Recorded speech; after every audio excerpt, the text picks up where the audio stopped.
Welcome back to the question and answer session, or as we've dubbed it, the After Dark section, where we take questions from the community. What? Were you say something, Fastcart? You want to say something? Trademark. Was it you who said it? Okay. We always had to source it in After Dark for the past 5 years. Oh, you have? Yeah. Don't worry. Nice. Don't worry. It's spread around now. Dig that's got it. You've got it. It's all spread now. We've lost all of our license for it, so it's no problem. It's just the question and answer session, but After Dark sounds a lot sexier than Q&A in a title. So it does. So if you missed our last discussion on Death of a Spaceman and why you're going to love Death of a Spaceman, it's right above Fastcard's head. To click that, make sure you check that out.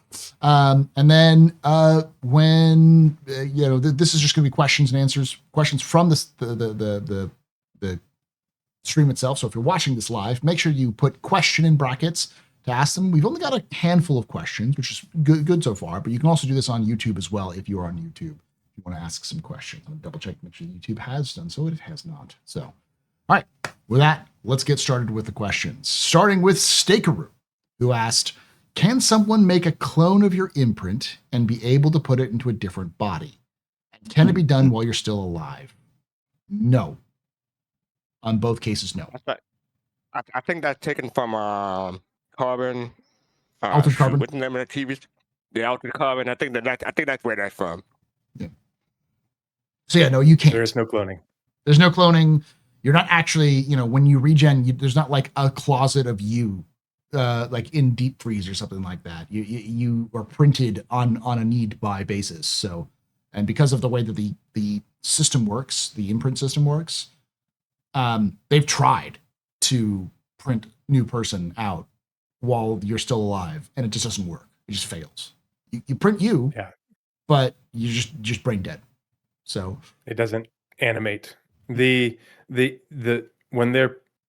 you're regenerating, when they're doing the bioprinting to make your body, that is based off the most up-to-date version of your imprint. And your imprint is constantly being updated via quantum entanglement. Yeah. And so it can't print that body until your old one has expired, because it will. This version is already uploaded over here. They can't have two versions of it going at the same time. So they don't pre-print bodies or anything. There's nothing like that. If you tried to pre-print a body based off of where you are right now, and then you died and they tried to put your brain into that body, it wouldn't work. Yeah. Your brain would, you'd go insane, and that would fail. And you can't put it into another body because you would also, it's like trauma on top of trauma. It would probably just make your IVS score worse and you die anyways. Mm-hmm. So it just doesn't work like that. So that's some crazy tech. It is some crazy tech. And the thing is we have no idea how it works. Humans were just, we're literally, we're chimpanzees with a nuclear weapon, and we've got a hammer. And we're very excited about it. Yes. I'm not going to mention the fact that Paul mentioned chimpanzees with Griffin on it, so that's okay. It's an old term, you know it. I could have said monkeys with a nuke. That would have been even worse. That would have been even worse. Yeah. Yeah. All right, next. Derailed the conversation. Yay! Black Jurassic strikes again. Chimpasa asks, how much do you think respawning will cost in game when Death of a Spaceman is fully implemented? Wow. That's a tough question, because That's we don't know how much anything will cost in game. Yeah. I mean, when Death of a Spaceman. Yeah, when you go into the hospital, you guys have seen where you normally set your respawn. If you notice, it says it's an insurance. Olympic insurance is what's there. And so I think Paul or Tree, one of you guys alluded to the fact that those other factors will be in there, taking out insurance and stuff for yourself, not just for your ships and your cargo, but even for your own health. It's going to be a factor. But the economy for that is nowhere near, we have no idea what that's going to be right now, probably. It's going to be something that you obviously can pay. And they talked about different levels of insurances as well. So I'm assuming that that's going to happen. Tree, did you ever see anything in relation to that with the health not thing. I specific know it's numbers, but with they vehicles. Mhm. yeah, they have talked about the what insurance you buy will dictate how much you end up paying. All right, welcome to America. Yeah. But it will dictate like how much you end up paying, out of pocket. But it also, like he talked about respawn again. Well, did you respawn because you were downed, you pressed backspace, and NPCs came in their ethereal ambulance and brought you, or did you actually regen because you were you walked out of your ship without a spacesuit on, or something like that, or you crashed your ship into the star of Stanton itself, because you wanted to test it. That's going to be two separate costs. But the what they have talked about on top of the insurance is that they do want to incentivize you to say, okay, I got a tier 3 injury, and you have to decide, okay, if I keep going, I've already got damage to my chest piece. I've got a tier 3 chest injury. If I keep going, I have a higher likelihood of then getting a tier 2 injury or subsequently getting downed and stuff like that. And that the cost to heal those things will go up. Hello, welcome to real world. If you have an abrasion, that you need to get taken care of versus a gunshot to the chest that went through your body armor, very different cost items. And so it's, yeah, the Aussies and the Euros are going to have a really hard time wrapping their heads around. But it's all going. It's all based off of how it will let you know. The game should tell you, hey, if you want this treatment, it's going to cost you this much, and if you and people will be incentivized, and those people who are, it's a risk versus reward. Like, do I want to go back to a buddy's medical ship or a space station or a city to get this tier 3 injury, healed up and to get my armor fixed before I progress with this mission, or do I keep going, and take that risk, and risk the more expensive injury, or and that getting downed and then having to be rescued and then having all that cost. It's all a thing that will scale. And I think it'll be interesting, like, not now, but in the future, maybe the type of insurance or tier level may depend on the tier levels available. May depend on where you purchase your insurance from. Like, say, Louisville as opposed to New Babbage, you may get a top of a line tier from New Babbage, but you may get a medium or lower tier at Orcup, depending on where you get the insurance from. That's not anything that we've High versus heard, low but I think deductible. Yay. Yeah. but The I perfect think that'd be system. interesting.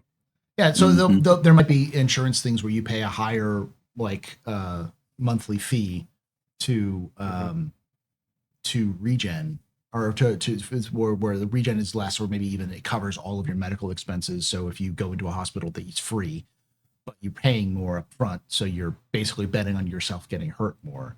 Or you can pay the lower, cheaper one, where if something catastrophic happens, you're going to have to pay more out of pocket. But because, it's American healthcare, especially if you're like an industry player, if you're an industry player, you're into mining, salvaging or something like that, there is a chance of you getting injured, but the chance of you having, getting catastrophically injured because you don't engage in combat and you avoid it, is pretty low. And so you might take the high deductible plan and just, run the risk of, okay, well, I got careless and I broke my leg, and now I have to pay a little bit more out of pocket, but I pay very little in terms of maintenance costs. Whereas if you're a mercenary, and you're very likely to get injured and, regularly incur injuries, it might, behoove you to pay the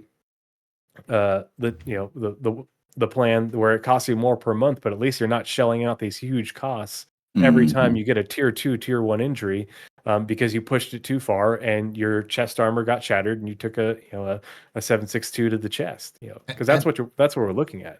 And there's always going to be a situation where you can just fix it yourself because you have your own medical. You have like a Endeavor or a Galaxy or an Apollo. Mean if you plan ahead and you work with other people, it might reward you? Yeah, it's shocking. I know. No, I refuse to believe that, Paul.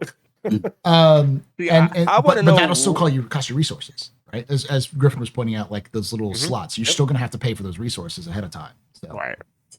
go ahead. I want to know what tier insurance I would have to purchase in order for every time I regen or wake up, someone I can get someone to say, "He's alive! He's alive!"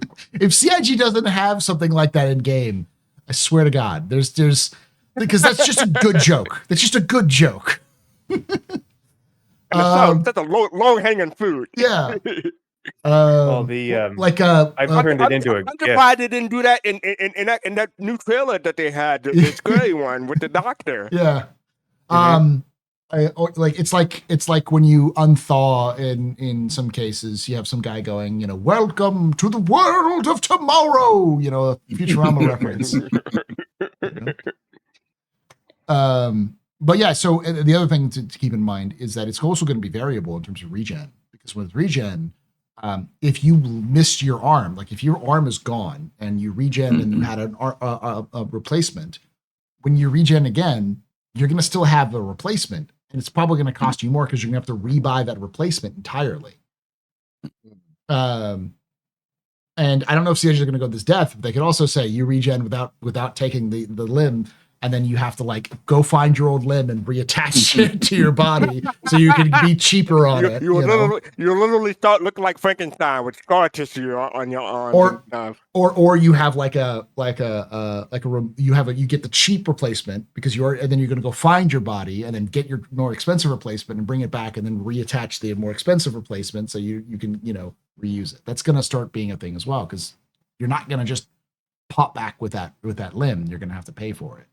That's part of kind of like how right now when you repair, depending on what's damaged and what's missing, you have to pay higher and higher fees. It's going to be the same thing. Depending on who your character is and how much they're missing of the original person, you have to pay more fees, even if it's like you're a full dive cyborg and you want to go, I want to go full chrome, Choom, give me full chromed up. Then you go, cool. Then when you die, you're going to have to pay for all those parts again. So it's going to be a lot more expensive. And I wouldn't want to do that because I would always be fearful of a well placed EMP just knocking me the hell out.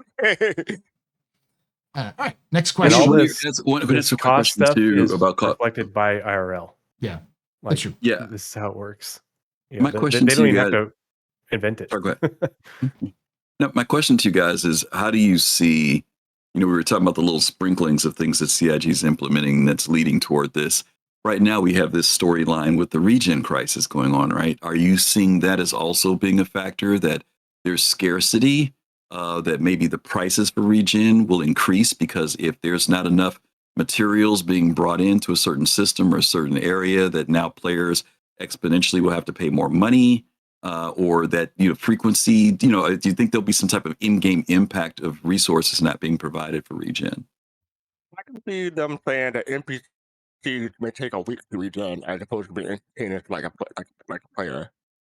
Yeah, but I'm not talking about NPCs. I'm saying, do you think that it will impact us? Like right now, when you go in the hospitals, when you go in the hospitals right now, there's all this talk and people are nervous. You can walk right past it because it has nothing to do with us. I'm saying, will they start to create that where we are also now being impacted as players, where maybe it costs more, or maybe they tell you that, your next. I'm just saying, do you think there'll be some in-game impact that keeps things dynamic, so that I don't know, all I have to do is go to Terra and the price is always this, or if I go here, it's that. The economy can be very dynamic. You know what I'm saying? I hope so, but I don't know. You mean the dynamic economy might change the cost of healthcare? Ooh, what an idea, right? as far as that would never happen. As far as we know, a totally stable thing. Like people are always confused because they're like, well, the dynamic economy is gone. We're not going to get the dynamic economy. It's like, it's just called Star Sim. It's all it's called. It's not called Quantum anymore. Right, it's just exactly. called Star Sim.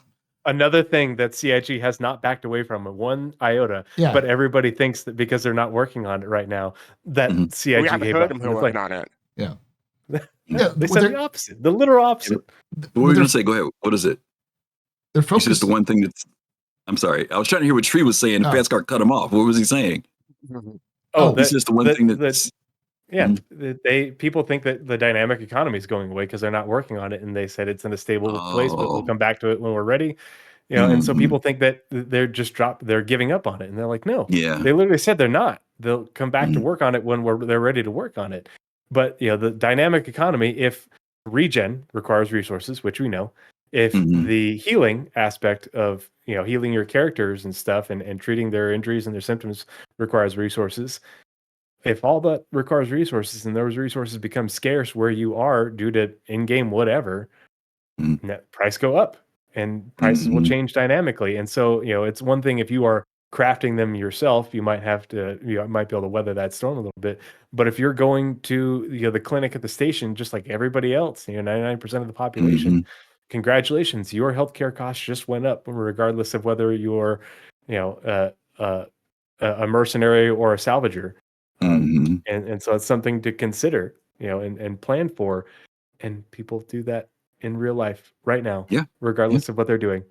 And there's gameplay in it because you could just not have a lot to of worry. Gameplay. You just don't not have to worry about the local economy if you've pre-prepared and you have your own friends or org that has a hospital somewhere where you can set your rates there, so you don't have to worry about it as much, and or produce your own regen gel because you have your own crafting facilities for it. And there's a lot of there is opportunities in that.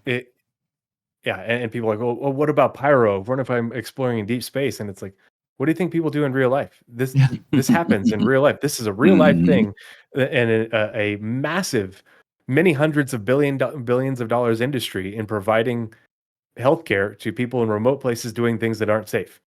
Right. Like I've taught the classes for people that go and do this stuff. Like it's a thing, and so it's.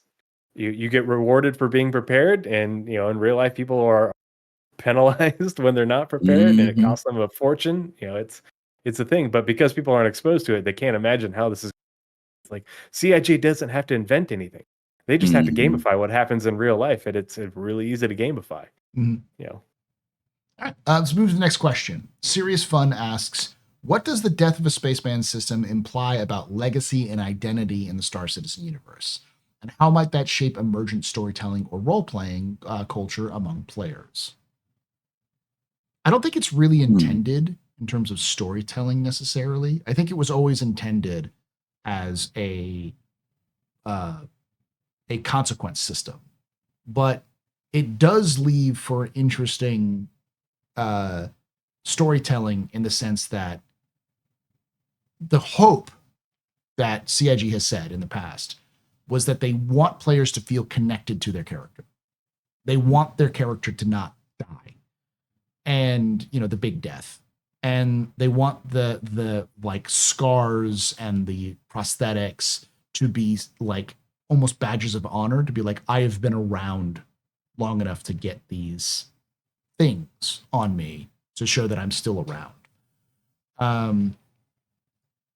I do think it could easily be used for roleplay mechanics, like people who want to roleplay as the son of the last guy who died and change up their style or anything like that. But it's really up to how players will adapt to that storytelling, because one of the things is that Star Citizen right now in game doesn't have a lot of storytelling. So there needs to be some grounding in the universe and to understand what the world is in order for you to really adapt to those, which you don't really have that yet. Go ahead, I think in terms of legacy. Oh, sorry. Go ahead. Yeah, my bad. That's right. You're raising your hand. How much money would a health professional make whenever someone needs counseling after their first regen? I think that'd be a booming industry someone could tap into.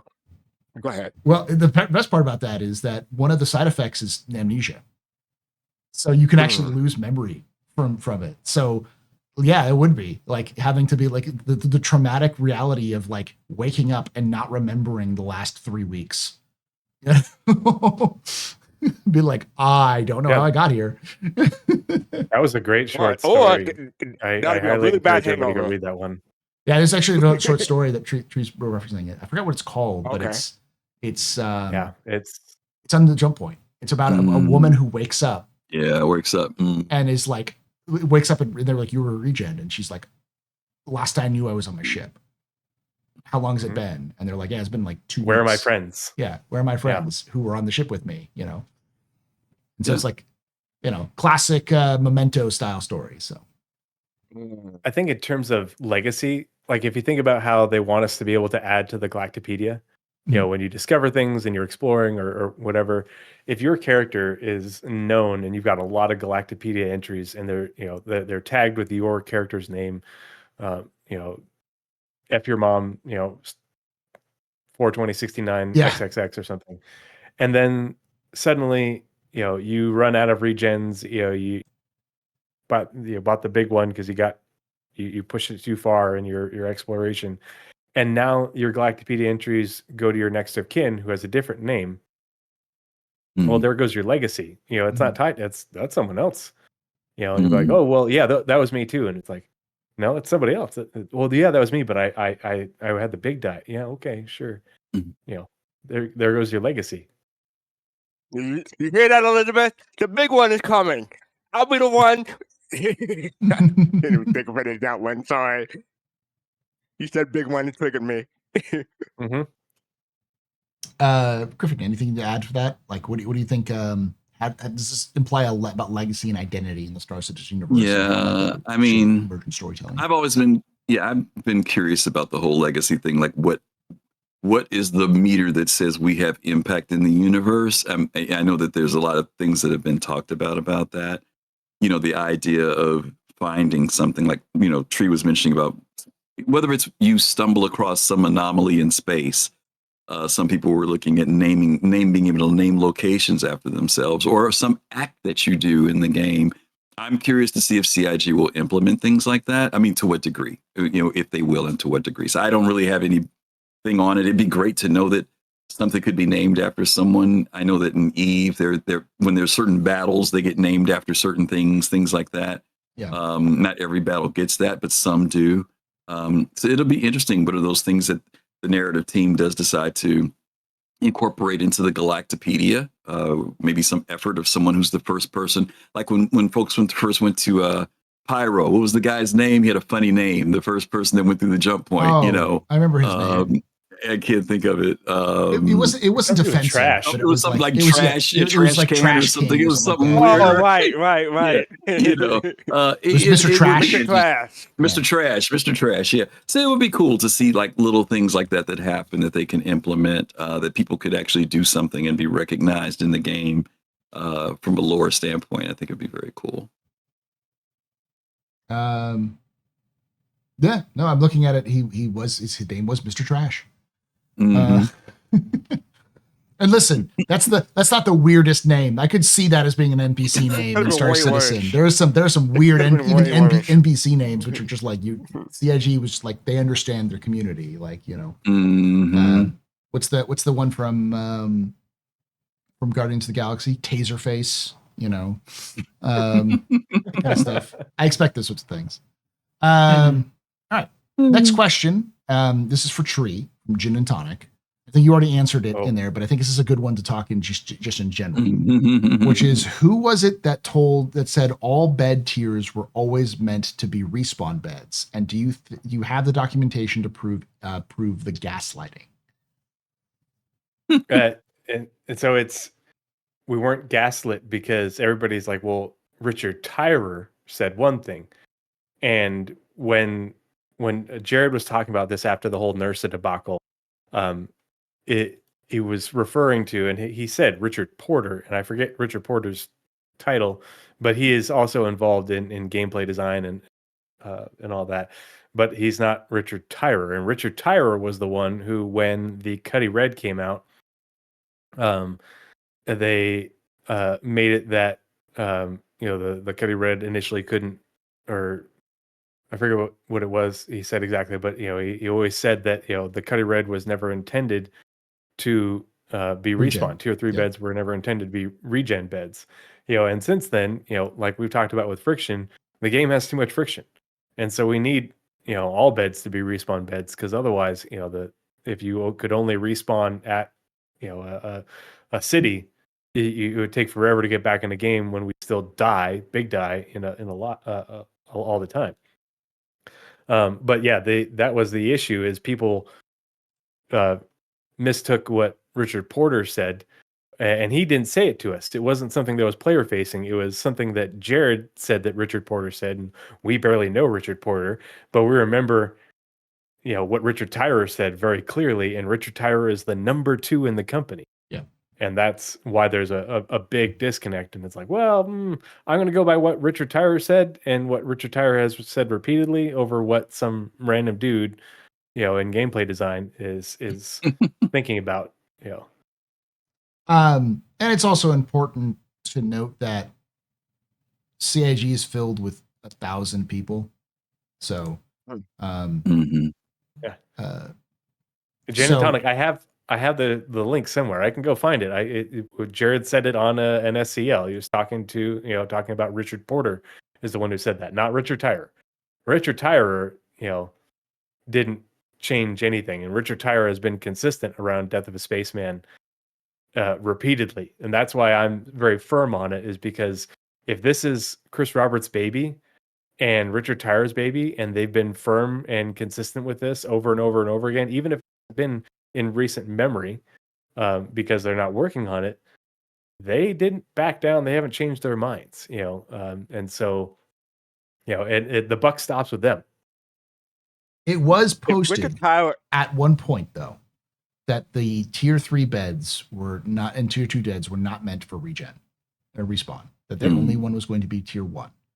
But Richard Tyrer wasn't part of that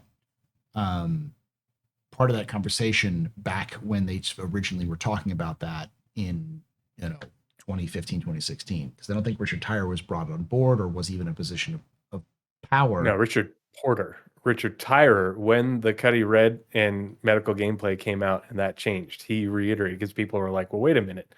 And he's like, yeah, the Cuddy Red was never meant to be a respawn pad. Richard Porter, though, was the more new guy who we've only seen like a couple times. And he's involved in gameplay design and stuff, but it's clearly a thing where he's thinking one thing, but they're also probably not discussing this because they're not really working on it much. Yeah. It's just been more ships with the same thing, ships and vehicles with the same thing. We haven't gotten more medical gameplay in 4+ years. Okay, so Tyrer said it originally was never intended, and Porter was the one who said it is. Okay. Mm-hmm. Okay, and I want to make sure I understand this now, because the names, there's so much Richard going back and forth. So are we saying that? God damn it! Yeah. Sorry. So correct me if I'm wrong. My understanding was that there will be certain ships like the C8R or the Cuddy Red that were designed for transport, healing, but not bringing you back from the dead. Is that right or wrong? Yep. Yeah. It's right or wrong? Which one? It's they're it was always from the beginning that tier 1 beds would be for respawn. But we have had that watered down over the years, and they haven't come out and said it, but it's pretty obvious that it's due to the friction in the game and how frequently we die. But if we're not intended to die very often, we're intended to be downed and rescued.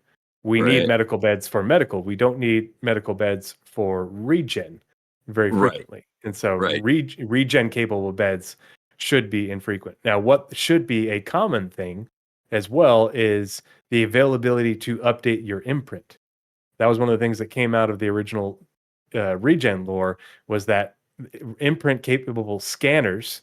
They didn't say beds, they said scanners, because they're meant to be separate. You can walk up to a scanner and get your scan done without using a medical bed that also will heal you. It's like going and getting an outpatient CAT scan or whatever. And those are meant to be everywhere and be ubiquitous. But the high fidelity ones aren't going to be everywhere. The lower fidelity ones are.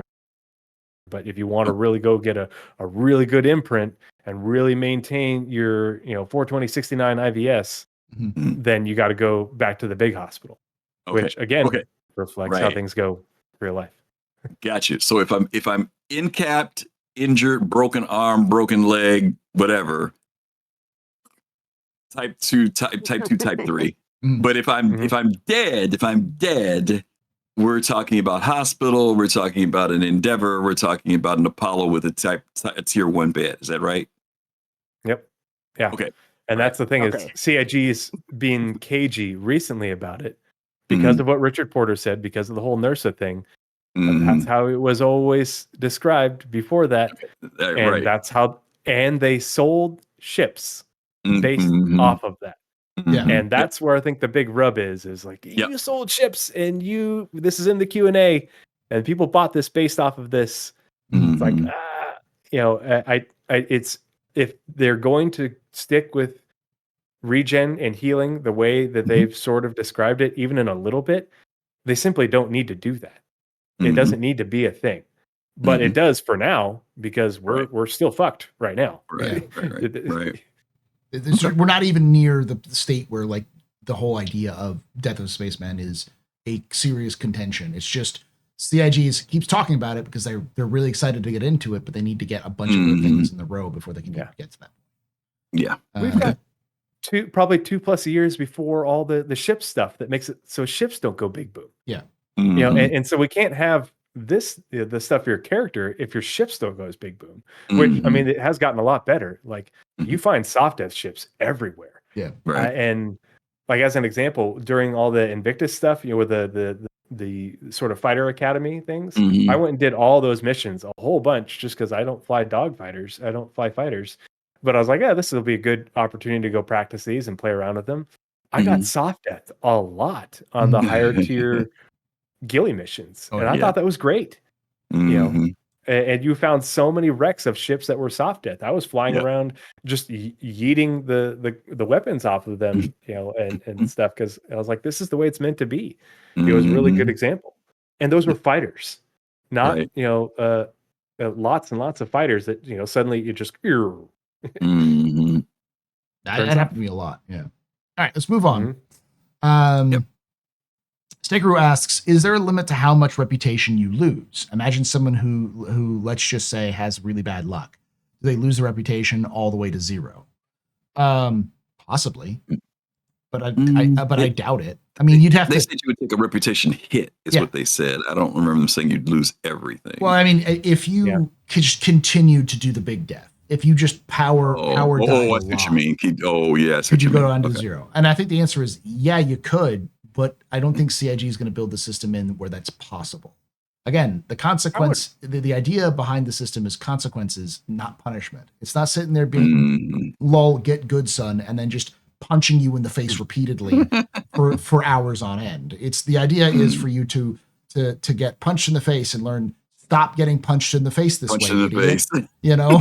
Learn to block.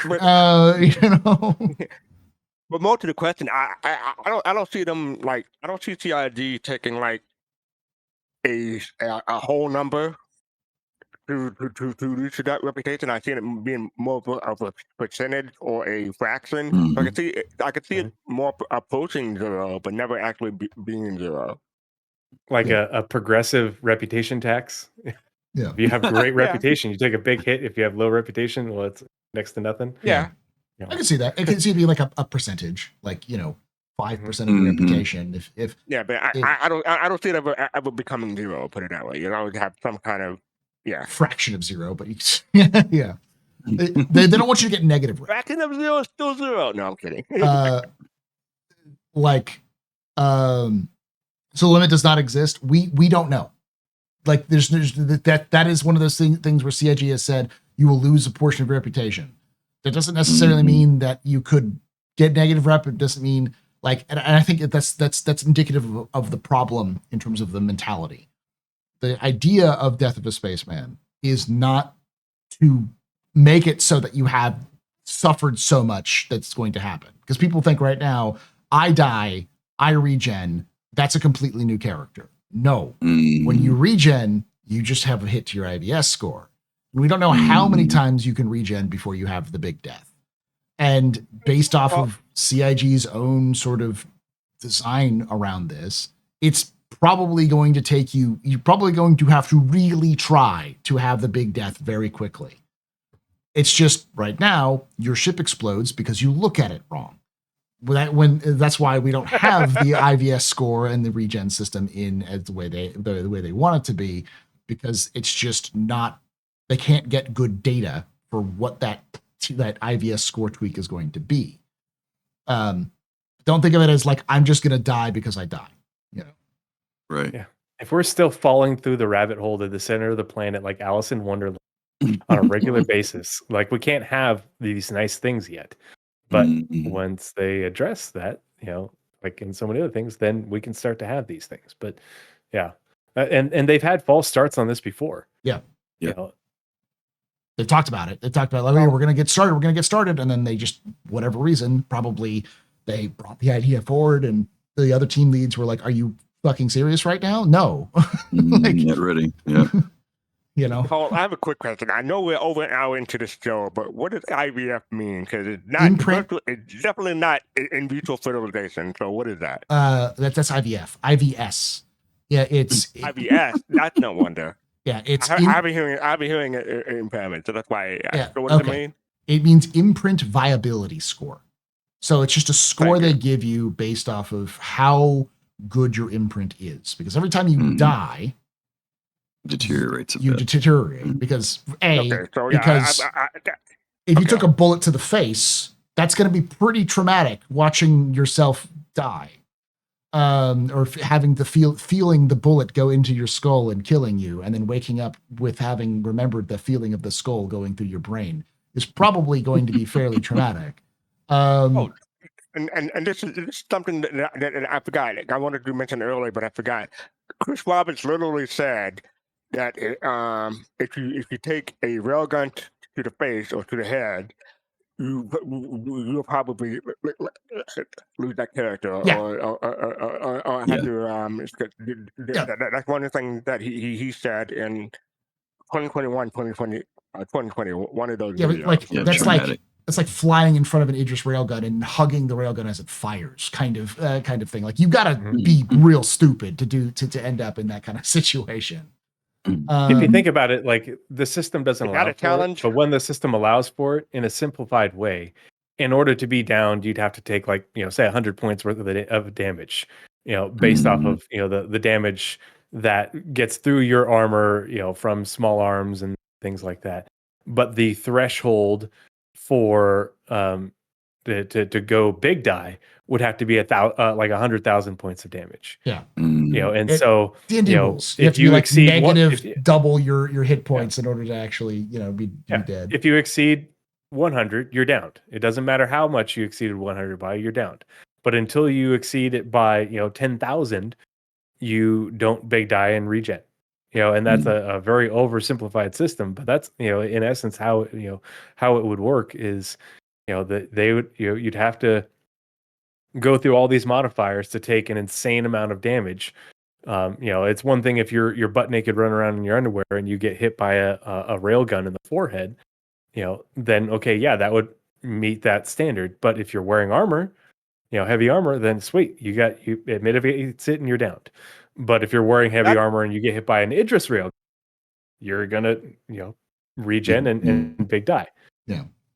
That is one of the things I do miss in Star Citizen. I know a lot of people are against it, but I wish Star Citizen had damage numbers popping up whenever you take damage. Because I would love to know when I or someone else take a critical hit. But I know that's not the game. This game, I can play other games for that, but I'm just saying. Yeah. Yeah, and as I said, the whole point of the system is to give you consequences for fucking up. And the CIG is not going to make it so that it is so incredibly punishing that you will basically not want to play the game. But you should rage. Like, that's the whole inspiration behind Demon Souls is Chris wants you to be mad. Chris wants you to throw your controller at the screen when you screw up, but he wants it to happen because you screwed up, not because the game decided to teleport you inside of an asteroid and blow you up. Which is why we won't see this for a while. But the problem is right now, the narrative is this is going to change, or it's going to have to change because the game sucks right now. And I can't see this game right now getting Death of a Spaceman. The answer is you won't. Because they're not going to implement the Death of a Spaceman until they have the game they want for the Death of a Spaceman. So. Yeah, that's why this isn't coming until 1.0. Yeah. That's why it's in the 1.0 column. Yeah. It's on the road to 1.0, and we have to be a lot closer to 1.0 in terms of stability and bugs than, this will, like, I would be surprised if this wasn't one of the last couple things to hit the game before 1.0. You beat me to it. I agree. Steve the Dancer asks, seeing how CIG is pretty much selling everything for funding the game, do you feel CIG will sell more regens for real money? No. Other games do that, may do that, but I don't see CIG doing that. That's too Mm. gamey. Yeah, I don't see them doing that. I'm not going to put it past CIG. If they're desperate Dang, enough, Paul, they really? would. If they're desperate enough, they will. Dang. But I also don't see them doing it in a way. I don't see them doing it because it doesn't function for gameplay. To give context, for instance, a reason why a lot of people are sort of super down on CIG is because of the equipment and flight blades thing. But in 4.2, at least some of the equipment, not all of it, not the turrets, the bomb racks and I think it's just the bomb racks, but also the flight blades are available in game. Probably because people rode through a shit fit about it, and CIG backtracked really hard and realized they had to like make it work. But the reason why they did that was because they're like, well, we can sell early access to this. That doesn't really work with buying an additional regen. That's not selling early access to a feature. That's like a feature. It's like, selling power, selling it away. Again, do I put it past CIG? Absolutely not. CIG could possibly do anything. I just don't see it in terms of gameplay. I don't see it getting past the gameplay development team unless CIG is so desperate for money, like they are going the whole studio is shutting down kind of thing. That's like yeah. And if anything, if there's any lesson they should be taking from this year is if people are playing our game, they will buy stuff. Yeah. We don't need to over monetize. We need to make the game playable and give people stuff to play. That's what every other game that has been successful has done. If people are playing your game, they will buy shit. But CIG needs to give us more avenues of things that we can buy that don't impact gameplay, but that requires development of those things. Yeah. But I don't think this is something they need to monetize. And now, if they make it something that you can do at a tier 1 bed, well, congratulations. When they give that ability, I can guarantee, if they did something like that, the tier 1 bed modules for your Apollo would probably see a sales bump. Yeah. Your Galaxy medical modules would probably see a sales bump just because people would be like, okay, well, I can buy this part of that thing. I still have to go out and get the resources, which I could buy in game from people, blah, blah, blah, or do it in gameplay. But, that's a part of the, if they make it part of the process, then yeah, it's kind of like the ICTY thing. Well, you can only earn the ICTY in game, but you can buy a Geo or an Atlas and you're halfway there. So, and I guarantee you they sold a fuck ton of those when people learned that they could, people that are like, oh, well, I don't mind and I don't do cargo, so why would I buy one of these? I'm a combat player. Well, now if I'm a combat player, I want to get one, I can get myself halfway there by buying this thing that I'll never use for its original intended purpose. But yeah. It's that drives sales like crazy. Yeah. And also things like the Pioneer, because the Pioneer can build probably those facilities that you need to be able to like make it, or the BLD, the base building stuff. So or any sort of science, whatever, want to be mad scientist players, oh, well, I have the science module and I can do the experiment that grants you the serum to, drink and you get heartburn, but you also get improved IBS. Yep. Captain Jakero asks, what do you think medical gameplay will look like for medical players and medical orgs gameplay wise? I'm going to start with Griffin because I know Tree has it, but I want to start with Griffin and then I'll keep it brief. And then we'll go to Tree. Right now, as you see the game and as it's been described, how do you see medical gameplay function there? Boy, well, one of the things I think that I look forward to in Star Citizen is that people will step into roles, and that those roles will expand into areas that maybe right now we just don't do. For example, you're going out with a group of people to a distribution center, or you're going to one of these new activity areas. There are some players who have no interest in the PvP combat side of that, but they are more into support. or they're more into, I'll be happy to be the person that flies the dropship that brings you there. And also people who are into medical. I've got a good friend of mine who's really into being a combat medic. And, that things like the NERSA, things like the C8R or the Apollo even, that there'll be people who, especially in orgs, that will commit themselves to doing that type of stuff. I'm saying this in relation to one of the things that we don't talk about much is that CIG implemented this thing with distance ranges, with how effective ships can be for the process of regenning.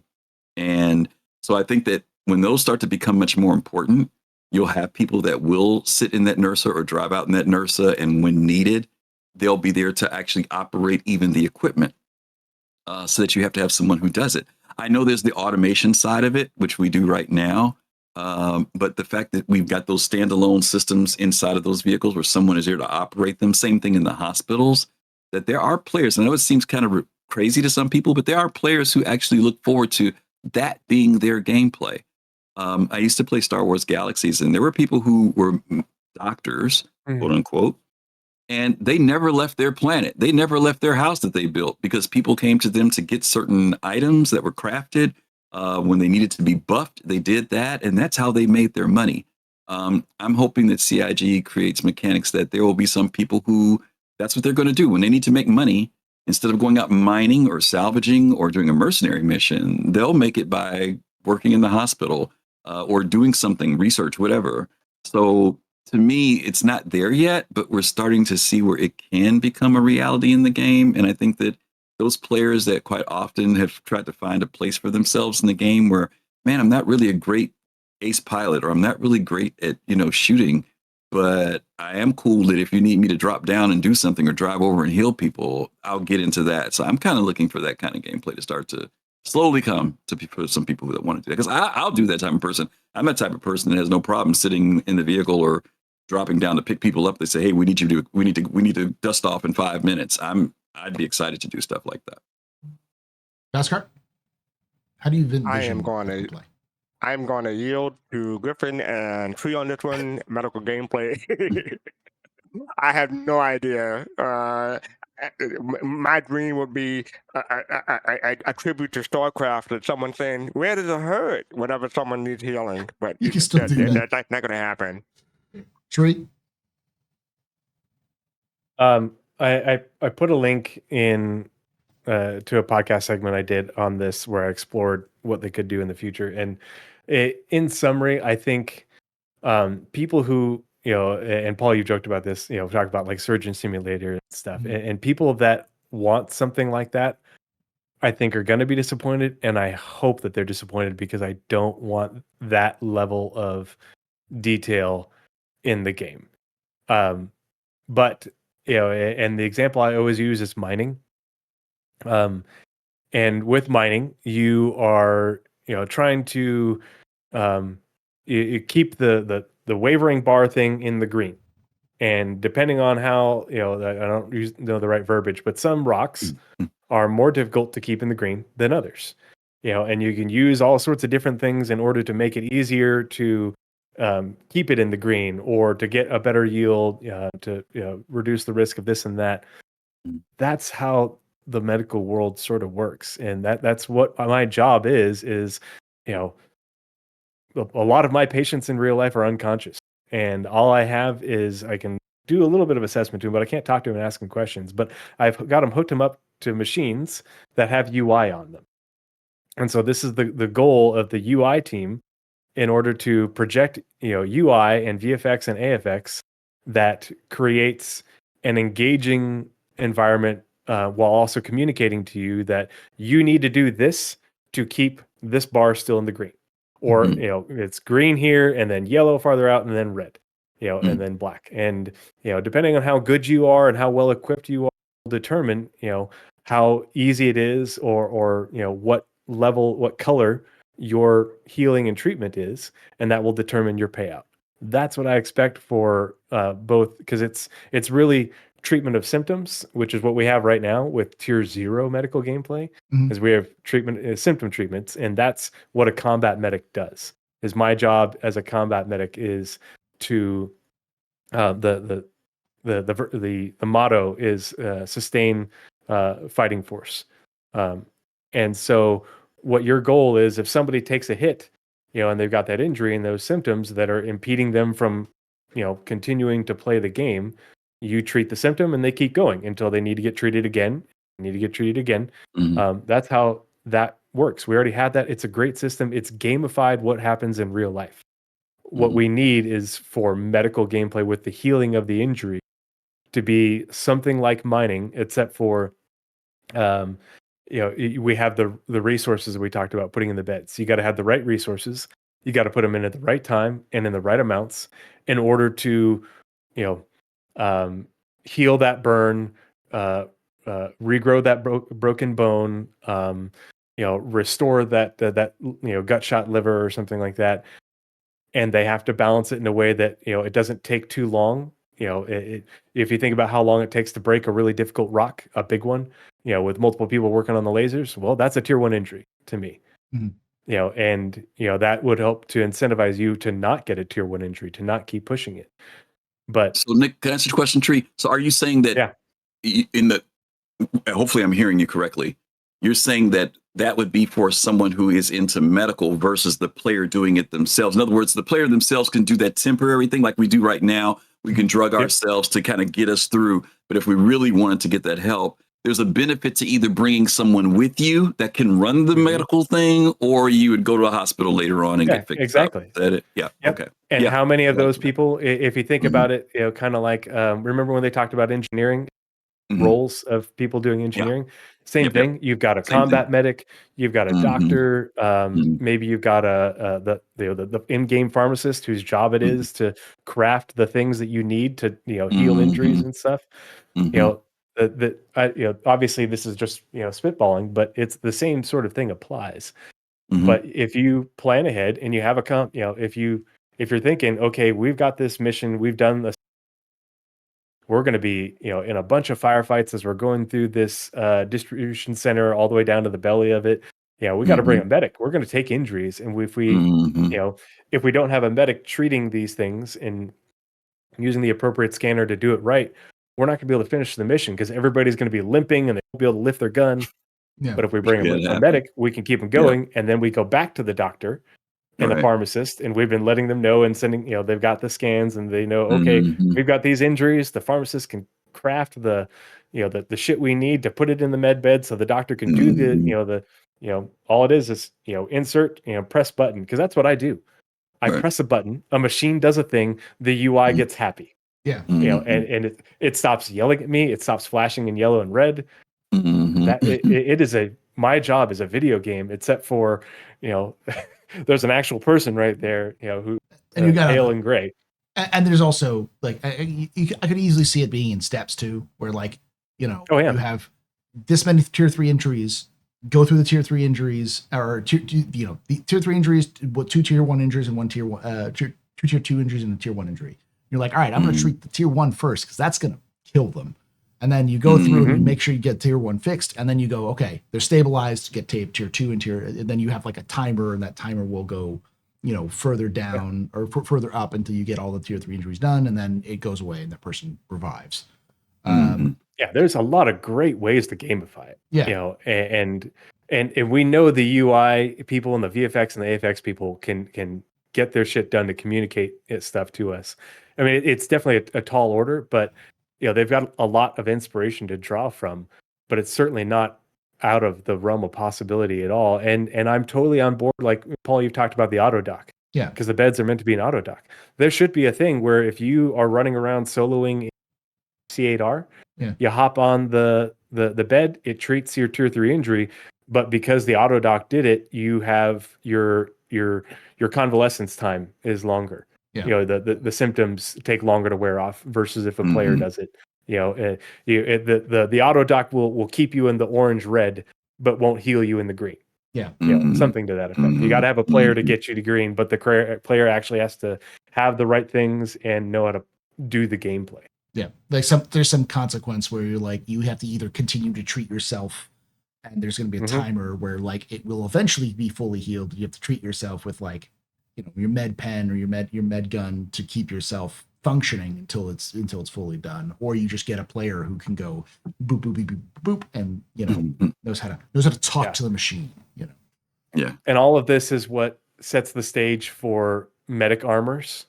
And you have the medic visor thing that works with your med gun, and if you don't have that, you can't see the injuries. Yeah, all sweet. You can hit them with a red, the Hemazole. the red jabby thing. Yeah. But you won't be able to see the injuries. We won't be able to see the symptoms. We won't know how to give the appropriate dosage or the right thing without wearing that armor. That's the specialization that you just talked about, that conveniently CIG has talked about too. Like we're not, Griffin didn't pull this out of his ass. Like, no. Yeah. All right, let's move on to the next question, which is from Escape, who asks, is spanking still punishment if it's enjoyed by the recipient? Yes. I can take this one if you want. Resident bottom pass cart, go for it. It depends on the recipient, or especially if you're a brat. But that's a whole other after dark discussion. Brat citizen. We're not going to get into it at this moment. Yeah. All right. Stakeroo asks, not really a question. What alien? Nope. Not going to answer that question. Oh, Paul, why not? You can read it yourself, because I like being monetized. I want people to watch this. Escape asks, we have NPCs capable of boarding our ships already. We do? I guess kind of. They can wander onto your ship by accident. I've seen that happen, Think we might be able to populate our bases and get NPC crew earlier than after 1.0. All right, I'm going to take this one because I know Tree will get on the high horse if I don't. And I don't know if you have a similar opinion there, Griff or Fastcart, but I think they're going to walk back the NPC thing significantly. I think which NPC thing? The idea of having NPC crew members. Remember, like being able to hire NPC crew members. I was talking about earlier. Oh, I see. Gotcha. Yeah. So like, I think CIG that's a great example of an early idea where they're like, we can just do this, and then the closer they get to the actual implementation, it's like, oh, this is bad for gameplay. This isn't what we want. We don't want people to be able to automate their entire game by getting NPCs to do everything they want them to.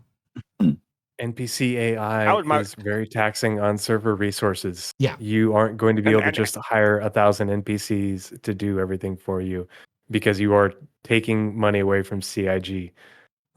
Yeah. I'm sorry. That was going to be my whole thing in 2014, 2015, before I knew better. Yeah. I mean, it's just like, it's expensive, and we've seen what happens when the servers derp, the NPCs derp. I was literally playing the PTU just before we started this stream, before we started this recording, and I was on a server with 17 people on a shard that had 64 people on it. And the NPCs were snappy and responsive. They were doing everything they were supposed to. The FPS frame rate was great. Everything was, even the cargo elevators were working, on planetary bodies, which, if you didn't know that there were 17 people in that server, you'd think, oh, 4.2.1 fixed all these problems. Probably didn't, because a lot of those problems are because when you up those numbers of players from 17 to 100 or 150, and the number in the shard from 60 to 600, things start to break. And so I think the NPC crew idea is going to be pared back dramatically by the time they get to it, if it even exists in 1.0 version of Star Citizen. We actually know it's not going to exist in 1.0 version of Star Citizen, but beyond 1.0 Star Citizen. Yeah. So NPCs can do all the same behaviors that players can do in terms of interaction.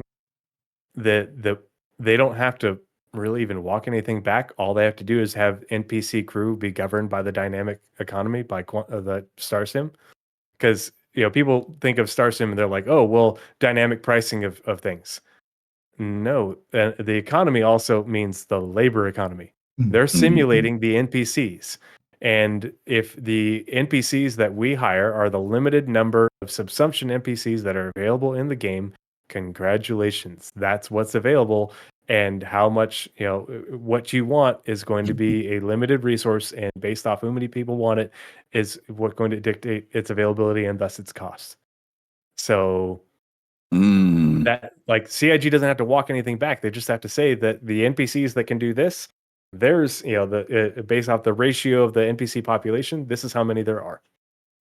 And there aren't going to be NPCs who never get out of a turret and sit there and do nothing but sit in the turret, and never eat or breathe or do anything else. That's not how NPCs behavior, NPC AI works. That's not how they've created anything that they've built. And so these NPCs, the more of them there are, the more of a drain they are on server processing resources. So they do have to limit them in order for the servers to function. And, sorry, cold water all over everybody, but that, there's no other way to do it without the servers grinding to a fucking halt. Yeah. Go ahead. That's great. But please, CIG promise. That's all I want to say. The dynamic server meshing doesn't change anything. They're not going to spin up more servers that they have to pay for in order to have more NPC population, just so you can buy them and not play the game with other people. Yeah. The simulated NPC population is what it will be. Does not know to ignore me when I say stuff like that. Yeah, they're not going to add more and more servers in order to exponentially increase the NPC population 5 million, 10 million, 100 million based off of players saying, well, I should be able to buy an NPC crew for this much.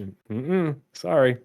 Yeah. The dynamic, and also, economics. It also, like, demand will go up higher, and so there'll be less available. And I think a lot of what people want with NPCs is going to end up being like blades. They're going to use blades as a stand-in for NPCs, but the thing about blades is they'll use power, so that's easier for them to balance, and it's not as server taxing if you just have basically a mindless automaton that does one thing, that just pushes one button. So you might have like a blade you could do that does engineering maintenance, where you can set it to try to do things specifically, but it's just going to be stupid and only do that one thing. And you'll have to maintain it as much as you maintain everything else. And the repair bot, they've talked about that. Like, they've got a repair droid that you could get, they would give it to you. You exist to butter my toast. Yeah. Go ahead. Two things. As long, when you talk about blades, as long as I can get Wesley Snipes or my Phyllis Ali, I'm happy. And the other thing is, I answered Snaker's question in chat, and they seem to be happy. So you're good. Okay, that's good. All right, so we've got 1, 2, 3, 4, 5, 6, 7, 8, like 9, 10 questions left. We've only been doing it for an hour, so we still got some time, but I want to try to get through some of these pretty quickly. I've already stopped taking the questions for a while ago. Escape asks, brainstorm methods we may see to increase our death cap. Mind will not have to be easy or cheap. Basically, your IVS score. Ways to increase your IVS score. Money. Go ahead. That's correct. Money. That's it. Just throw money at it. I could see some crazy. You got to find yourself a doctor on the edge of space. Like the crazy doctor who lives in Nix on his own asteroid, and he can give you your IVS score. You might have to lose a couple of limbs, but your IVS score will go back up. Or it's like, hey, I can fix you. I can increase your IVS score, but here's some very dubious things you're going to have to do, which is going to ruin your reputation with a bunch of different groups in order to make sure you can live longer. CIG, you'll probably get a rash. Yeah. Well, like Dave Haddock is a huge horror fan, so like bargains with the devil are a classic horror trope, and I could see that happening. So this will be one of those instances where the possible side effects are way worse than the effect that you're trying to accomplish. You curl that monkey's paw, that you wish the wrong wish on the genie's lamp. What's IVS? I've said this before, but it's your imprint viability score. It's basically the score that says how many times do you die again? Are you going to have to die again before you, your character just dies and you have to create a new character? It's just your hard health bar, as it were. I think I'd like to see almost like we have to research blueprints in order to or do research in order to get higher tier blueprints, and you have to craft things a certain, craft it again in order to, multiple times as part of the researching process. Well, if they did that kind of thing with doing your imprint scan, like you had to bring these resources to the person who can do it, and that gives you a chance, and the more times you do it, the higher the chance that it'll increase your IDS. So, but you might get lucky on the first chance. I think like it as a gameplay way of, hey, you have to go far and essentially, pull the lever in order to hope you get 3 cherries, and the more times you pull the lever, the more likely to get 3 cherries. I like this response. I like this response. Hi, I'm Earl. I can fix that IVS for $29.95. 4 easy payments. Yeah. It's apparently it's a reference that Jade said. I don't remember that reference. I may be too young for it. But I do want to talk about this. Habul Kuki says, "What happens if you hit griefers or pirates that kill you over and over again? Will that affect how fast you reach your death toll?"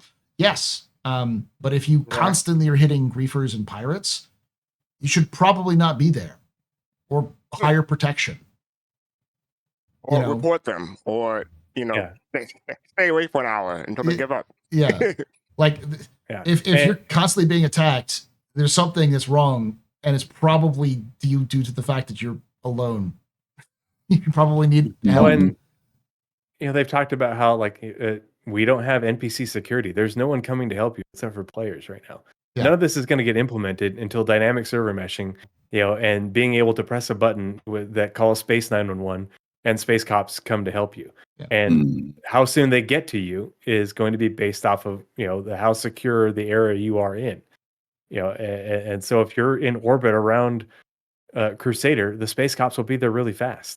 Yeah. And so increased time to kill, time to disable on ships, and NPCs being able to spawn to come and help you. Like the people always worry about these things that are now problems breaking this thing. And it's like, think about this when it will be implemented, when those now problems we have aren't in anymore, and you'll have your answer. And Pyro 911 is a joke. I'm just letting you know right now. Don't press 911, Pyro or Nix for that matter, when that comes out. No, that you better have good friends in the rough and ready. This, for them to show up to help you. Yeah, they'll come. Yeah. It'll just cost you a lot of money, and they'll take a while. Yeah. Someone was saying, so IBS is permadeath. Doesn't seem super smart with how many ways the game can bug out and get you killed.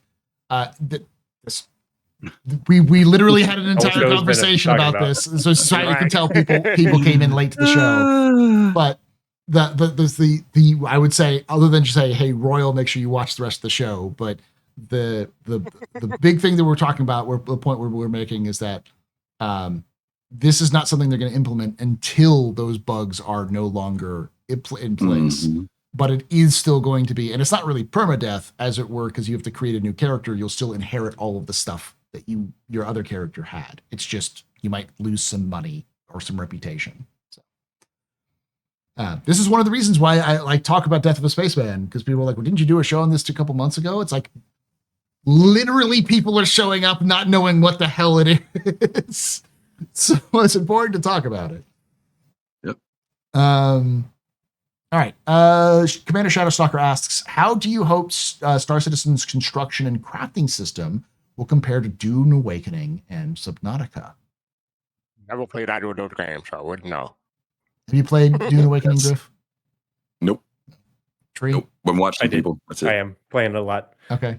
The only thing that my issue is everything about Dune is instantaneous. Or not the crafting, but the construction part. Things, if you have the materials and stuff, things just pop into existence. And we already know that's not going to be a thing for base building and stuff. Things will take a lot of time depending on how big they are and how much resources you dedicate towards it. But in terms of the variety or your ability to customize things, or how you put it together, like the UI and stuff, I think Dune's system is very approachable, which is really nice for people who are stupid like me when it comes to being a space architect or whatever. And like, if you haven't seen Morphologist's video on people's bases that they're building in Dune, it's amazing what people are doing with what is in essence a pretty straightforward, fairly simple system. But I love to see it. I look forward to seeing it in Star Citizen. I look forward to seeing it, especially in terms of player space stations, because I hope we have that level of because being an architect and allowing players to let their instead of just we have the specific buildings that do certain things, but in terms of the other things that are more design focused and what you want it to look like, I hope we get the same level of customization to make it how you want it. I think we're still it's going to be probably more like Subnautica, where like you don't actually build 4 walls and a roof, and a floor. You build like modules, and then you can connect those modules with other connecting modules, and then you can kind of how you arrange that can make it look good. And I do hope that the interior is very customizable, with how rooms are laid out and everything else like that. But I don't think we're going to see anything that's super detailed like Dune Awakening, because that's just not the way that they want it to work. And I also imagine it's just it's probably hell on the information that they'd have to process, the servers would have to process with like which is this a floor piece? Is this a roof piece? This is a wall piece? If this is a door piece, instead of just being like, we already have this loaded in memory. We know what this is, this module, this HAB module, HAB module 1 versus HAB module 5. So, yeah. I will also say, because Star Citizen is sort of this everything game, I would expect it to be not nearly as in depth as another game, but probably more in depth than other games. So, Salvage isn't Hard Space Shipbreaker, but there are very few games in space games that I can think of that have as detailed sort of salvage mechanics as Star Citizen. I don't know if Elite does, and if it does, I'm sure it's done by Limpets, which is a very different experience than actively power washing the exterior off with lasers and then breaking it up and then consuming and processing, stuff like that. So, all right, next question comes from Oddball, who asks, with the Prowler utility release, there's a lot of talk again about stealth. How important do you think stealth will be once we hit 1.0? Baskar?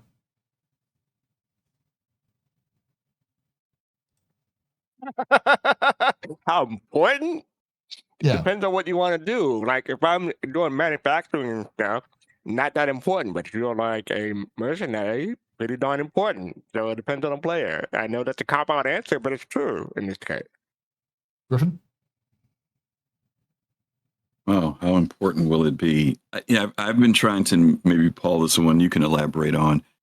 I've been more concerned about how much of lore, particularly like with the Tavarans and stuff like that, the equipment that are supposed to introduce certain levels of stealth, like with the new ships that came out.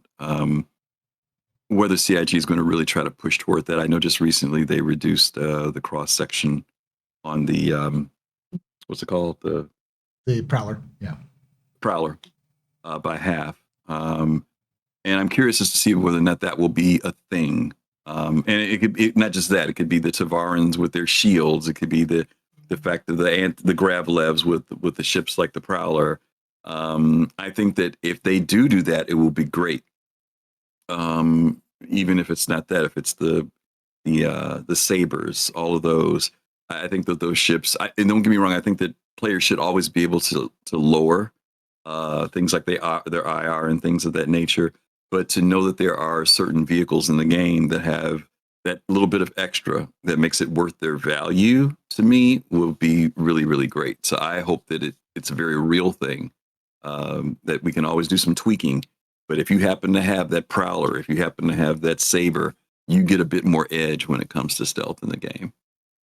Let me revise my answer before responds. I just want to say, if you're a smuggler, it'll be really darn important. That's all. Yeah, I think it really depends on your play style. I was going to say, Mhm. I'm a smuggler. Stealth is going to be important, but there's also Mhm. lots of different types of stealth. There's group stealth where you just blend in with everybody around you. Like you fly in an Aurora, Mhm. that is group stealth because like who's going to attack an Aurora for money? Mhm. Like there's just no reason to because it's an Aurora. Some people might. They might just for like because they're jackasses, but like in terms of Right. actually tracking an Aurora flying through a populated space, they might go like Mhm. it's an Token Aurora. said, I will. You know, Mhm. you're probably especially if you're a pirate, you're going to be looking for more lucrative Mhm. stuff. So you can blend in a little bit in that situation. And then there's also stealth like where you have like maybe a box that is actually coded to be something else. So this is rice, but inside of it is, exotic spices, which are illegal for you to trade in. But, if you scan it, it just scans the wrong thing. Then there's, being able to actually stealth in, like the MSR has its own compartments, which are stealth. So you can't even know it's there because it doesn't show up. And then there's making your whole ship stealth. So that's just an example for like smuggling, let alone, Mhm. Combat or any other reasons why you might want to have stealth.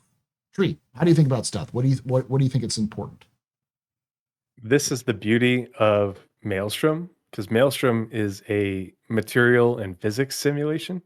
Mhm. And so with Maelstrom, they can literally take the Prowler or even the Prowler utility, by example, and they can simply say that the materials that it's made out of have these properties, and that property can include, okay, does it reflect any sort of radar or cross-section return? And right now they're Mhm. faking it because we don't have that system in. But Mhm. once that system's in, they can give it those values and, hey, okay, this thing reflects almost no radar return. You put stealth components in it, which give off very little signature. And, it has these very specialized belly thruster weird things. They can make those with, have the properties of a VTOL, but then also give off very little signature. So that way they do that and they allow the ship to fly very low or hover without putting off the amount of thrust that the Valkyrie's VTOL is just pointed down and just going crazy. And they could make it so that ship is functionally nearly invisible, but you know at a cost of, okay, well, it's heavily armored, doesn't penetrate, but it's very brittle, and that could make it so that way, if you do get hit, the chance that getting your components disabled is pretty low, but your ship will start breaking apart really quickly because it's brittle, something like that, where they Mhm. can balance it. And to repair it and to maintain that, you have to use that material, otherwise your signature goes up, and and that material is super expensive. Yeah, or And just that's hard to that's find. the Yeah. yeah, hard to find, super expensive, all that. That's the beauty of what Maelstrom does, and it makes it. That's part of why they talked about it being very designer friendly, because they can use that system and apply it to ships, vehicles. Remember, Maelstrom is meant to be everything, um, and so the possibilities for designers to use it are pretty insane when you think about it. Because it can also be So. applied not beyond just ships. It can be applied to your armor. It can Mhm. be applied to your components. It will be applied to your components. It'll be applied to your bases. Yep. Yeah. Shadow. But Dang it, I had one more little thought. Remember the Pyro demo from, I think it was 2021, where they showed us multiple ways of doing that mission at the Pyro outpost. Yeah. It was Sean, or not Sean Tracy. What's his face? Eyes, blue eyes. Oh yeah. No. Pappy. Todd Pappy. Yeah, Okay. and he's like, that's the whole point of stealth, is to give people options to play it how they want. Mhm. And you might want to use the Prowler and go in stealthy because you use a small team. You might want to be like me and go in hot and loud with a Valkyrie and 2 Valkyries and 40 people or something like that. And it's just deciding how you want to how you want to do it and what sort of risks you want to take. All right. The next question comes from Shadowstalker, who asks, how much cosmetic item customization do you think we'll have access to in Star Citizen from a gameplay side? I could start with Is this that one. asking like in terms of earning things? Yeah, like in-game, I think. Okay. I think CIG has hinted at it because they haven't fully decided just to what degree, but they showed us off at CitizenCon where they wanted, you to be able to make T-shirts and logo, like with your org logo and that stuff. I don't think that they're actually going to let you make T-shirts with your org logo on it, but the idea being that you could create a uniform using crafting. Crafting is the ultimate customization. They'll use the crafting system as their way of being like, you can craft this paint. Now I don't know what that's to the degree that's going to be. I don't think CIG either. Does that mean you can craft a new pattern and paint it however you want to from scratch? Maybe. Or does it mean you can craft this specific paint because you have this specific blueprint that you can get from? That may be as well. I couldn't tell you. But I do think that crafting is their answer for customization, in-game customization, especially for cosmetics. I am still hoping that I'll be able to get a Mustang Omega like skin paint color on a Mustang Gamma, because I cannot get a Mustang Omega to save my life anymore. Griffin? I'm thinking about the personal customization. I mean, I think one of the things that's important is that customization for players is really a big deal. I'm always still blown away at how much people are willing to buy the paints and stuff in the game, because I think people want to feel some level of individuality with their vehicles and their ships. And that's even to, I hate to say it, I'm a clothes hog in this game. So I actually go through this game trying to find clothes that are distinctively different from people, or what's in the, that other people have. But to the level that we will be able to have that control, like you said, they did do the thing with talking about logos and ships and things like that. I'm just not sure to how far that's going to go. I personally, again, I keep throwing back to Star Wars Galaxies. There were people who did nothing but make clothes for folks. That's all they did, right? They had shops, and you'd go there, and they'd have, if you wanted uniforms done for your org or whatever, they could customize them and make 200 for you and stuff. I would love to see something like that implemented in the game, at that level of crafting. Some people not interested, but I wish that they will allow us to be able to take, even if it's just items that are in the game, but just changing the color on them or some of the design on them. Doesn't have to be from scratch. Anything that we can do to tweak things to make it be more individualistic, I love it. I would personally love it. Tree? I think you're right with the crafting. I don't know, because they said something about monetization where I just how much hope- cosmetic item customization do you think we'll have to access in Star Citizen from the gameplay side? Okay, so cosmetic customization from the gameplay side. Okay. Mm-hmm. I have always said that the cosmetic customization is the path for monetization for CIG, just because their plan long term is to have us have so much player ownership of different things. There's just an insane amount of opportunity for cosmetic customization and thus monetization. I just hope that anything that you can get on the store, you can get in game. That's all that I want. I want people to be able to say, okay, for customization wise, like, but for there to be things that you can get in game that you can't get on the store. To encourage people to play, even if it's I got this special meeting table for the Soul Citizens crew, and I got it from this backwater planet from this guy after doing this mission chain, and you can buy a similar one, but it's not the same. You can buy a similar one on the store. But I just don't want things to be store limited in terms of cosmetic customization. I would much rather it be the other way around. Encourage people to play the game, but give people, like, if you just want to spend the money to buy the furniture for your base that you're building, do it. No worries. If you want to spend the UEC, to do it, then by all means, give people multiple paths to get the things that they want, but don't narrow it one or the other. You Make touched on sure the that furniture. Let me say this real quick. You talked about the furniture. I was thinking about what we saw at CitizenCon with the crafting with blueprints and stuff. And I think that those also will be great opportunities to be able to have levels of customization. So it's not something generic. And I'm sure they probably will make it so that if you want to, if you want your furniture in your house to be, cherry red or something like that, you could do it. I'm hoping that that level of crafting when we start doing stuff with blueprints is there too. Yeah, I mean, Star Wars Galaxies. You know, Mhm. we brought it up a You'd be couple times, but different like that that's a great example. There are people who just built stuff for like homes and stuff like that. Star Wars Galaxies. It's definitely a. It seems like the system they built, they've designed with Star Citizen is heavily influenced by Star Wars Galaxies and how it functions. So Yep. Yeah. Well, and that's a profession that Yeah. they put on the slide at CitizenCon. Mhm.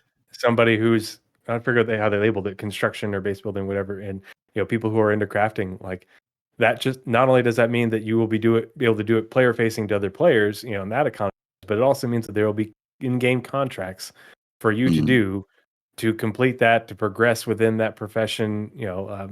How that'll work, I don't know, but apparently they're going to tell you, be like, hey, build this building here for Shubin Interstellar. Vascar, you gonna say something? I was just thinking that, with the whole blade issue, when it comes to monetization of customization, cosmetic, I hope that whenever something is on sale in the RSI website, people will know or will realize that it should be available in game within 90 days, or if not sooner.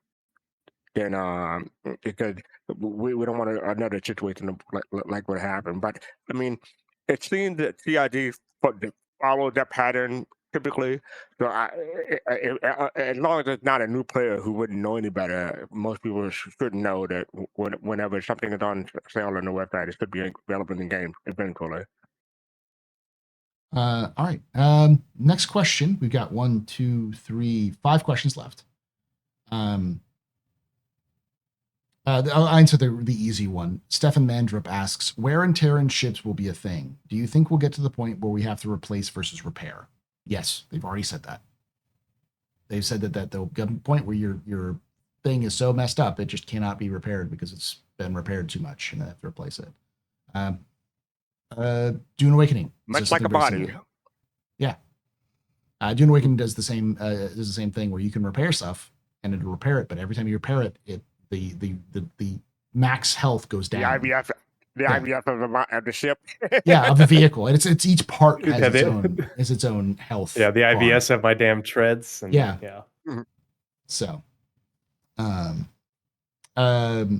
but like, and someone's asking like, well, how are you to handle pledges then for gear? You just get it replaced. That's why you have insurance. So you have to replace the whole thing, and you may have to pay it depends on what your insurance is, but you might be able to get it back. When KUEC. Yeah. There'll be a way for you to you get them replaced, in game, even with insurance. But if you get it through the insurance, it'll cost you probably just take you longer to get it back.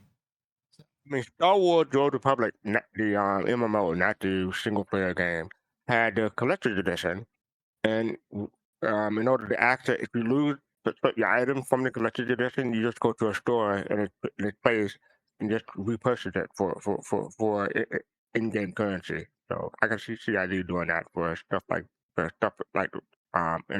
Star Citizen. Oh, so someone's getting confused. They said like, oh, so you have to replace your whole ships. No. We're talking about components. Like your ship itself won't be just thrown away, but like the parts of your ship will have to be repaired over time. And your hull might take so much damage it has to be completely retrofitted from the ground up or something like that. But you're never lose your javelin. But your javelin's engine might be completely shot, and then you're gonna have to repair that whole engine again. Replace the engine. If that makes sense. I mean, dude, where's my javelin? It's in Squadron 42. All right, next question comes from CC Creator, who asks, with Fire being soon released into the game, do you think CIG will introduce permanent burn scars on characters? Ooh. Yes, not soon. Yes. Yeah, I understand. That's true. I agree. That question didn't get nearly as dark as I thought it was going to. Well, Well, we have me here. Anyway. oh god. I mean, I think CIG is going to be generic though. Like if your arm got burned, CIG is not going to like track where your arm got burned and specifically. It'll just give you a burned arm, you know, like burn scars on your arm. It may be the exact same burn scar as somebody else, but it'll be a burn scar. You know, there'll be ways to get around it. So, all right. We got 3 more questions. Citizen Dex asked, medical injuries / regen in Pyro presumably wouldn't be covered by a major corp. So how will it be handled? It should still be covered. It's just going to cost you more. Yeah,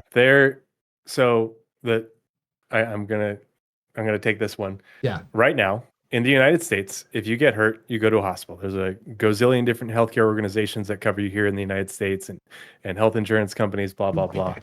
If you go to the ass end of the planet and are doing, scientific exploration, or you're doing some, mining or looking for oil for Exxon or whatever, there are companies that will go out there and they will pick you up, and bring you back to civilization if that's what. There are companies that provide on-site healthcare for whatever you're doing, for those things.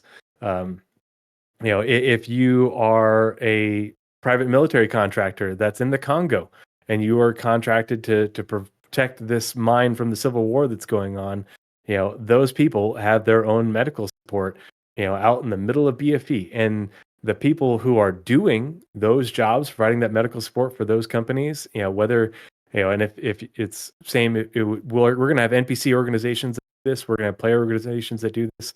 They've talked about these NPC organizations in the lore. It just means it's going to cost you more and it'll take them longer to get to you. They don't just not exist. It's no different than it is in real life. But if just like in real life, if you are a medic working on an oil rig out in the middle of the Atlantic, you get paid 4 times more than I do working as a medic here back in the United States. If you are a private military contractor medic, protecting this VIP who is touring Yemen or something, they make a fuck ton of money. No different than what's going to happen in Pyro or Null or any other lawless or unclaimed system, or a system where there's environmental dangers and stuff. There will be NPCs that will do these jobs and they will be there, and there will be players that will, and it's going to cost you more and it will take longer to have. But it's a thing. People just don't realize it because it's a very niche thing, and unless you're in the industry like I am, you don't know about it. But you can look it up. Like there are companies that specifically sell insurance to cover you being a insane person and going and climbing Everest. And not only will they sell you the insurance, but then the insurance goes to pay for their service to come rescue you off the mountain and fly you to a hospital in India or back to the United States or whatever. If you want to know a good example of this, is Lloyd's of London. They're famous for this. Lloyd's of London is the only company that'll insure oil rigs. Yep. They cost an arm and a leg to get it, but yeah, I'm an instructor for a critical care prolonged field care course. I teach ICU level care and how to implement it and sustain it in austere environments with low resources. I specifically teach this course to people who are going to do these jobs in faraway places with low resources and significant risk, where you can't just call 911 and have an ambulance be there in 5 minutes. They can call 911 and a plane will probably rendezvous with you and your pickup truck out in a field in Eastern Africa in 18 hours, and it'll cost you $250,000. Or these people will take care of your low tier injuries on the spot, but it'll cost you 10 times more than it would if you were, went to the urgent care down the street. So That was way worse in Oakland in the 90s, but okay. Hey, I lived in Oakland in the 90s, okay? It's a very different I experience. used to, And I worked as a flight medic in just east of Oakland for years. Yeah. We're both from that Richmond area, Knife and so Gun Club. Yeah. Yeah. I flew out of Buchanan Airfield in I know it very well. It's very different than what happens when I deploy with the Army to the. All right, so we got two more. Citizen Ninja asks, if my ship's entire NPC crew are scantily clad women, will it make it harder for players in boarding actions to shoot at them? It'll all make right, it harder, Citizen, but not for the reason that you just no, and also read that question again, and then remember that there are video gamers. Like think about what people do to scantily clad women in games like Cyberpunk or Hitman, and then just think about that. People will do. Orion's slave girls are the only reason I will be okay with unlimited NPC. That's it. And I'm never replacing the filters on my life support system because I don't want the pheromones to get filtered out. I just want to be it's just there manipulated. All right, the last question we have is from Admiral Kusanagi, who asks, do you perceive the need to still stabilize transport a patient to a medical facility from smaller med beds? Is that still needed with how they're handling med ship tiers? We don't know because they haven't elaborated on it, but recently, but as far as we can tell, they're still going to be there. They still call a Cutlass Red an ambulance. They still call the NERSA, all of these are still ambulance gameplay. And an ambulance gameplay implies stabilization, transport, and drop off at a location. So that just isn't there. And we can actually see it in the rescue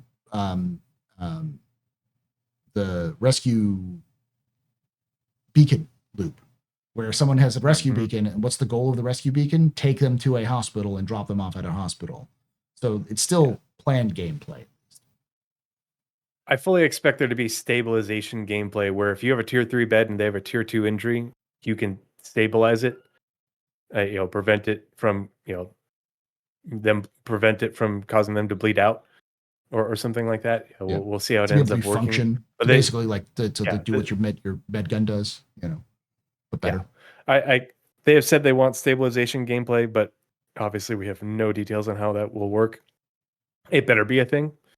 That's a huge part of what an ambulance is, whether it's a Cuddy Red level ambulance or an Apollo, with tier 2 beds or tier 1 beds. That's what I do. That's what I was doing all night last 3 hours of sleep, because that's what I was doing, is stabilizing people on the way to where they need to go.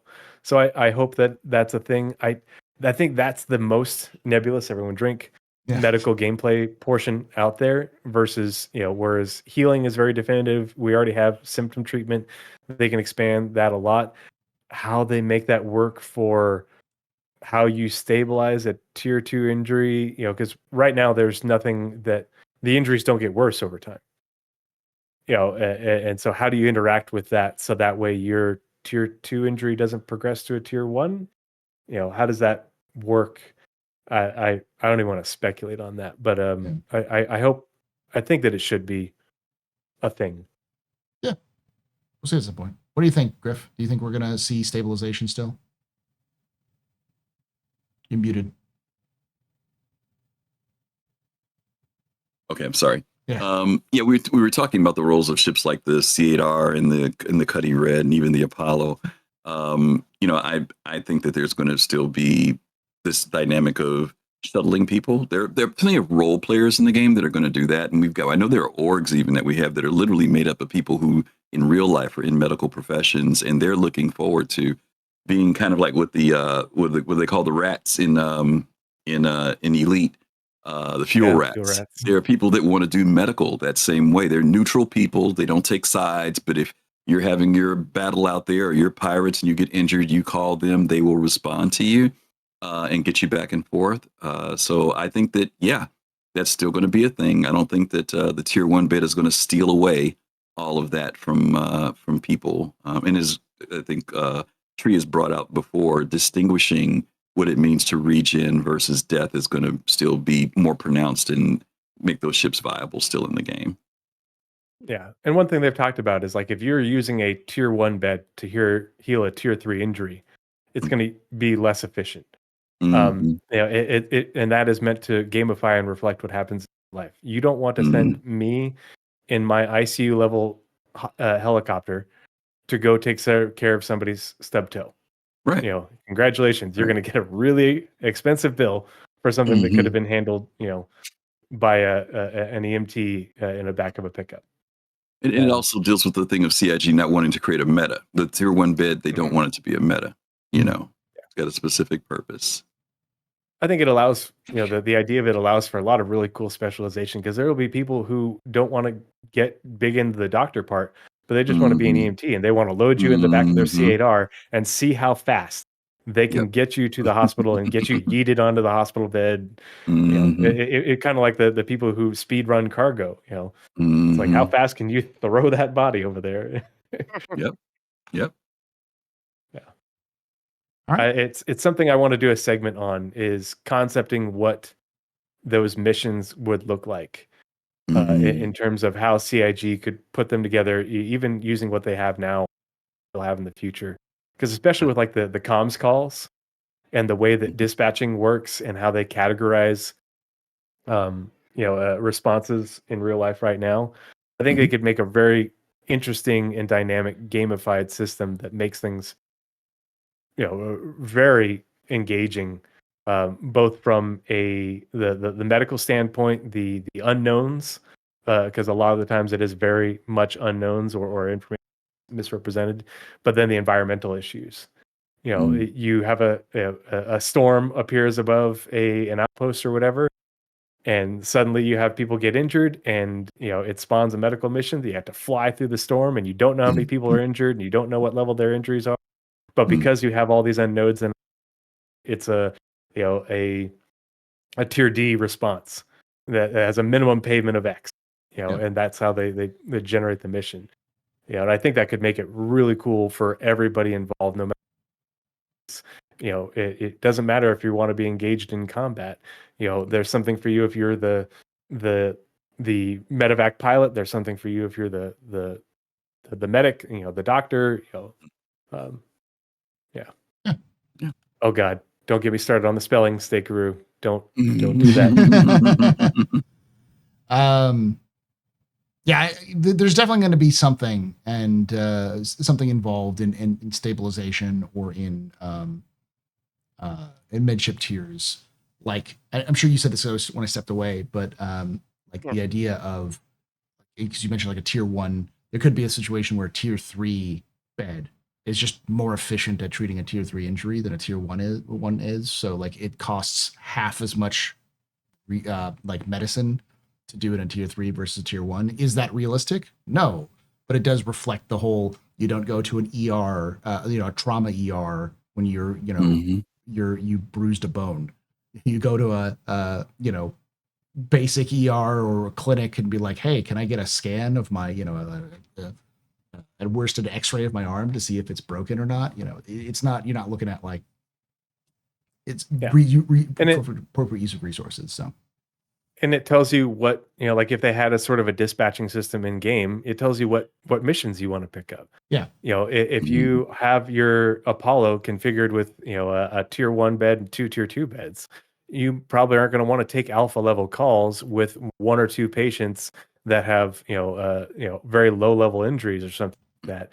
You know, you'll use up more resources. It's not a good use of your beds. You won't profit as much. You know, but obviously, you know, if you're have a tier 3 bed on a C8R and you're going to, you know, a Delta or an Echo level response with multiple patients with multiple tier 1 injuries, you know, okay, well, your payment's going to get hit because you have to ferry multiple patients, your payment's going to take a hit because you can only stabilize them, and so they're getting to the hospital in the red versus being in the green. Mhm. If you have the right to your bed, all those sorts of things, and it all just scales your payment both in terms of money and reputation. You're not locked out of the gameplay. You can still do it. It might take you an hour to do that that level D response with a C8R, but you could do it if you really wanted to. It wouldn't be the most efficient way, but players can still do it. And vice versa. You know what? I'll just I'm still practicing. I've got this. I pledged for an Apollo. I'm just gonna learn on low tier zone. Yeah. All right. Well, that's the last question at an hour and 45 minutes. A little bit longer than I wanted to, but still good. Thank you for Tree. Thank you to Fastcart and Griffin for coming on talking to us about about Death of a Spaceman, medical stuff, and more. If you did enjoy this, make sure you hit that follow button on Twitch, subscribe on YouTube, hit the like button, of course, and comment down below your thoughts on anything we talked about. Make sure you check out Soul Citizens and, of course, quantumvegas.space if you haven't already, noticed. We're me, Fastcart, and Griffin are all helping to lead this community community run event called Quantum Vegas, which is hopefully going to be a annual thing. It's going to take place on July 12th in Area 18 in Las Vegas, Nevada. Tickets are still on sale. Area 15. Did I say? I thought I said Area 15. Area 18. Oh, Area 15. Area 15 in Las Vegas, Nevada. Tickets are still on sale. You got 20 days to get them as of this recording. quantumvegas.space.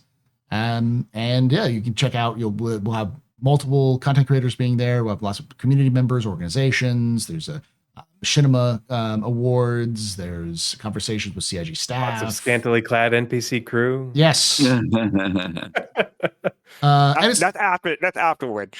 And it's also at Area 15, which is a great complex in and of itself. A great kind of facility where you can go do a lot of cool stuff more than just that. They even have like axe throwing and a bunch of other stuff in there as well. So it will not be streamed, but there will be a stream of the Machinima Awards, but all of the conversations will be recorded and posted online after the fact. So it won't be streamed, but you will be able to watch it after the fact if you can't make it.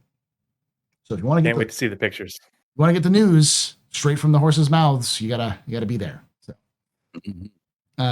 flights from New Zealand and the US are a bit out of my hobby budget. Yeah, I understand. The whole purpose of it is to try to create like a BCon or Con 42 or BritisonCon here in the US, because while we had we've had big bar citizens and such, we've never really had a community run event in the US. So, and we're hoping for years to come, for it to happen for years to come, spend it around the community and doing things like I said, like maybe having a panel with the med runners in the future, or with other medical organizations talking about the most efficient way of running medical groups and the trials, tribulations. So keep your ears and eyes open as we continue to do this going forward.